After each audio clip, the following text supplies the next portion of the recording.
Class 8th ruling the countryside.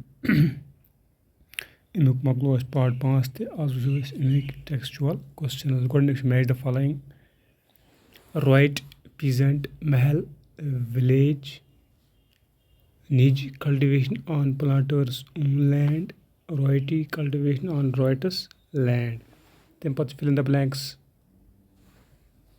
growers of wood in Europe saw dash as a crop which would provide competition to their earnings.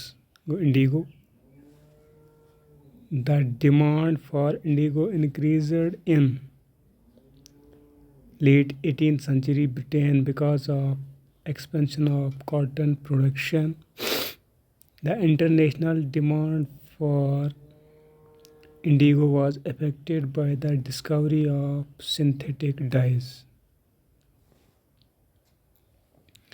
The Champaran movement was against indigo planters. Then question, describe the main features of the permanent settlement. Describe the main features of the permanent settlement. The main features of permanent settlement were as a revenue was fixed permanently. The Rajas and Tulukdars were recognized as Zamindars. Zamindars were responsible. Zamindars were responsible for collecting revenue from peasants. There was a question, how was the Mahalwari system different from the permanent settlement? Answer, under the permanent settlement, revenue was fixed permanently, and in Mahalwari system it was not fixed and was to be paid by village known as Mahal. In permanent settlement, the Zamindars collected the revenue, but in Mahalwari system the village headmen had to collect the revenue. Give two problems which arose with the new Monroe system of fixing revenue. Answer, two problems which arose with the new Monroe system.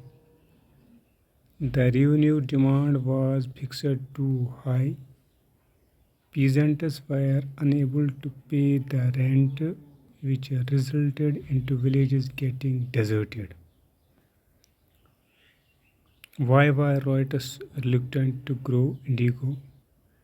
Riots were reluctant to grow indigo as it was very harsh system for them, and the price they got for indigo production was very low.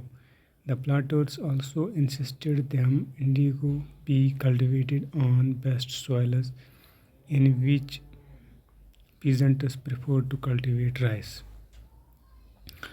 What were the circumstances which led to the eventual collapse of indigo production in Bengal? The collapse of indigo production in Bengal was because of following circumstances. Protests started taking place by the peasants. In March 1859, riots denied producing the indigo anymore. The Indigo Commission was constituted, which accepted the faults of the planters. Planters moved out of the city.